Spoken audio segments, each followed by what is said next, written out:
हजारों साल पहले दूसरी दुनिया से कुछ लोग हमारी दुनिया में आए जिन्हें ओसास कहा जाता था। उन्होंने इंसानों को ब्रह्मांड के रहस्यों के बारे में जानकारी दी, उन्हें सभ्यता, संस्कृति और वास्तुकला के बारे में सिखाया। लेकिन इसके बदले वे धरती पर शासन करना चाहते थे, जिसका मतलब यह था कि इंसानों को उनकी गुलामी स्वीकार करनी होगी।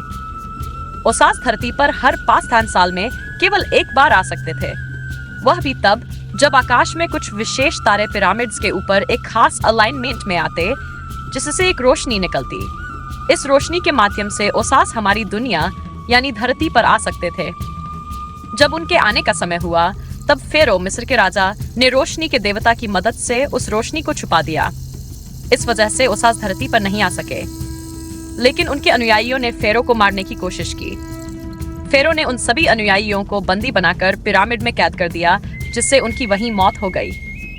इसके बावजूद ओसास के कुछ अनुयायी अब भी बचे थे। उनमें एक प्रिंसेस भी थी जो गर्भवती थी। उसने एक बच्चे को जन्म दिया जो ओसास का अंश था। ओसास के अनुयायियों ने उस बच्चे को कहीं दूर ले जाकर छुपा दिया। प्रिंसेस की मृत्यु हो गई और उसकी बॉडी को ताबूत में रखकर पिरामिड के अंदर एक खास चेंबर में दफना दिया गया। पिरामिड का वह चेंबर ऐसा था जिसमें केवल ओसास के वंशज ही प्रवेश कर सकते थे, और वह भी तब जब आकाश में तारे एक खास अलाइनमेंट में आते। चेंबर को एक खास चाबी से बंद कर दिया गया, जिसे की ऑफ हेवन कहा जाता है। चाबी को छुपा दिया गया ताकि कोई इसे आसानी से न ढूंढ सके। हजारों साल बीत गए और कहानी वर्तमान में आती है। कुछ पुरातत्वविद एक पिरामिड साइट पर शोध कर रहे होते हैं। उनमें एक प्रसिद्ध प्रोफेसर हेडन भी शामिल हैं, जिन्हें इतिहास के रहस्यों के बारे में सब कुछ पता है। वह किसी भी कीमत पर की ऑफ हेवन को खोजने की कोशिश कर रहे हैं। काम के दौरान प्रोफेसर हेडन को एक कॉल आती है। जैसे ही वह कॉल पर व्यस्त होते हैं, एक व्यक्ति उनकी छड़ी चुराकर वहां से भाग जाता है।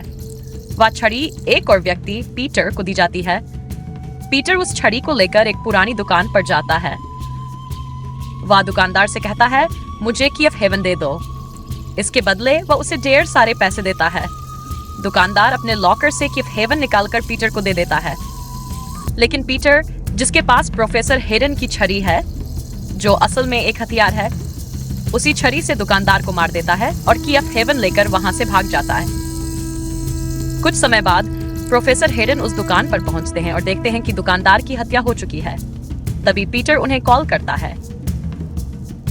वह बताता है, इस खून को मैंने अंजाम दिया है, और वह भी तुम्हारी छड़ी से, जिस पर तुम्हारी उंगलियों के निशान है। अगर तुम चाहते हो कि मैं पुलिस को कुछ ना बताऊं, तो तुम्हें मुझे अपने मिशन में शामिल करना होगा। प्रोफेसर हेडन को उसकी बात माननी पड़ती है, जिसके बाद वह एक लेडी के पास जाते हैं जो कि साइकिक है। वे भविष्य के बारे में प्रेडिक्ट कर सकती है। प्रोफेसर हेडन उससे पूछते हैं, क्या मैं अपने मिशन को पूरा कर पाऊंगा? वे कहती है कि हाँ, तुम अपने मिशन को पूरा कर पाओगे।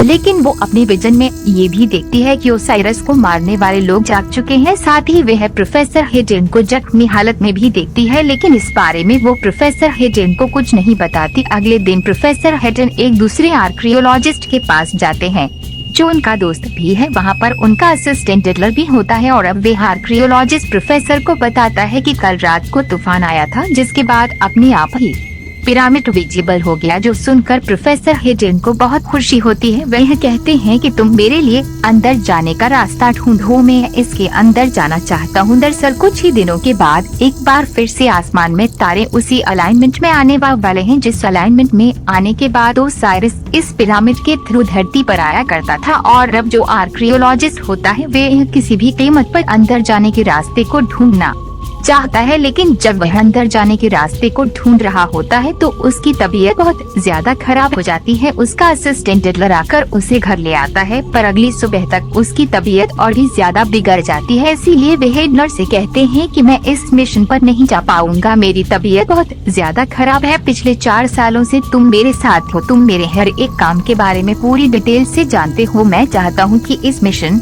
पर तुम मेरे बदले जाओ। एडलर उनकी बात मान जाता है। वही हमें प्रोफेसर हेडन की बेटी को दिखाया जाता है जो लंदन से यहाँ पर आ चुकी है क्योंकि वह भी इस मिशन का हिस्सा है। इस मिशन में शामिल होने की उसकी अपनी अलग वजह है। और अब एडलर प्रोफेसर हेडन की बेटी के पास आता है। वह उसे बताता है कि आर्कियोलॉजिस्ट की तबीयत बहुत ज्यादा खराब है, इसीलिए वो इस मिशन में शामिल नहीं हो सकते। उनके बदले मैं इस मिशन पर चलूंगा। पर प्रोफेसर की बेटी कहती है कि हमें नौसीखे नहीं बल्कि एक सपर्क लोग चाहिए, तुम हमारे किसी काम के नहीं हो। एडलर को बहुत बुरा लगता है और वह गुस्से से वहाँ से चला जाता है, जिसके बाद वह अपने पिता प्रोफेसर हेडन को बताती है कि आर्कियोलॉजिस्ट की तबीयत खराब है, इसीलिए उन्होंने अपने असिस्टेंट को भेजा था, लेकिन मैंने उसे इस मिशन में शामिल नहीं किया। उसके पिता कहते हैं कि तुमने बहुत गलत किया, तुम्हें उससे माफी मांगनी होगी, हमें उनकी जरूरत है। ना चाहते हुए भी प्रोफेसर हेडन की बेटी को एडलर को कॉल करना पड़ता है। वह अपने रवैये के लिए उससे माफी मांगती है और कहती है कि तुम हमारे साथ मिशन में शामिल हो जाओ। एडलर उसकी बात मान जाता है और अब इनकी पूरी टीम इकट्ठा होती है जिन सबको पिरामिड के अंदर जाना है, जिसमें हिंदुस्तान का एक आदमी भी होता है जो पुरानी चीजों को पहचान सकता है। दरअसल आज ही का वो दिन है जब सारे के सारे तारे आसमान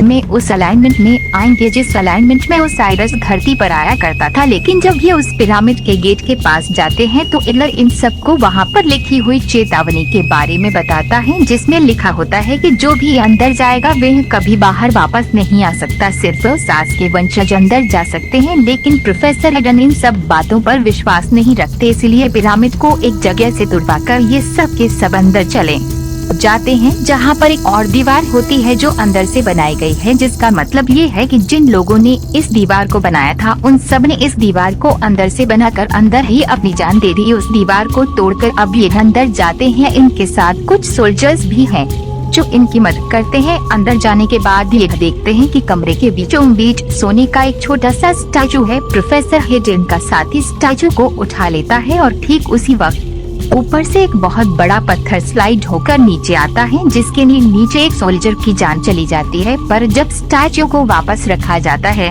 तो पत्थर ऊपर चला जाता है। इनके साथ वह साइकिक लेडी भी होती है जिसने प्रोफेसर हेडन को उसका भविष्य बताया था। वह बहुत ज्यादा डर जाती है। वो कहती है कि हमें वापस जाना चाहिए, लेकिन प्रोफेसर हेडन कहते हैं कि वापस जाने का रास्ता बंद हो चुका है, हमारे पास आगे बढ़ने के अलावा अब कोई रास्ता नहीं है, इसीलिए इन सबको यहाँ से आगे बढ़ना पड़ता है। यहाँ पर इनका वो साथी जो हिंदुस्तान से आया है, जो पुरानी चीजों को पहचान सकता है, वह फर्श पर टाइल्स के बहुत ही अजीब पैटर्न को देखता है। वह समझ जाता है कि कुछ गड़बड़ है। वो एक टाइल के ऊपर पैर रखता है और तभी ऊपर से एक बहुत बड़ा पत्थर नीचे गिरता है, लेकिन इसके लिए वह पहले से अवेयर था, इसलिए उसकी जान बच जाती है। वह समझ जाता है कि इन्हें सही टाइल्स के ऊपर पैर रखना होगा, तभी ये सुरक्षित यहाँ से आगे बढ़ सकते हैं। वो एडलर की मदद से हर एक टाइल को बहुत बारीकी से कैलकुलेट करता है और धीरे धीरे सबको यहाँ से इस जगह से निकालकर आगे ले जाता है, जहाँ पर इन्हें एक पत्थर मिलता है जिस पर पुरानी भाषा में कुछ लिखा होता है। जिसके बाद ये दोनों मिलकर उस भाषा को डिकोड करते हैं। इन्हें पता चलता है कि नीचे एक रास्ता है और जब ये पत्थर को हटाते हैं तो नीचे जाने के लिए स्टेयर्स होती हैं। ये सब एक करके नीचे जाते हैं, जहाँ पर एक कमरा है और कमरे में एक ताबूत होता है। ये उसी प्रिंसेस का ताबूत है जिसने उराइस इसके बच्चे को जन्म दिया था। प्रोफेसर हेडन उस ताबूत को खोलना चाहते हैं, लेकिन सब उन्हें ऐसा करने से मना करते हैं। लेकिन प्रोफेसर हेडन किसी की बात नहीं मानते और वे ताबूत को खोल देते हैं। ताबूत के अंदर प्रिंसेस की मम्मी होती है, जिसे प्रोफेसर हेडन उठाकर नीचे फेंक देता है।